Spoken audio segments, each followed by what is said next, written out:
Welcome to Paybooks. In this video, we will see how to create the reimbursement component. To create the reimbursement component, click the settings icon on the right-hand side.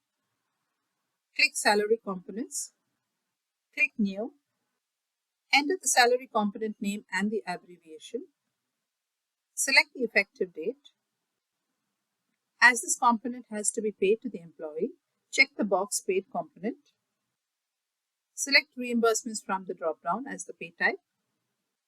Since reimbursements are non-taxable, check the box Non-taxable. The calculation type to be selected as flat and select Variable component since it will differ month on month and it's not a fixed component.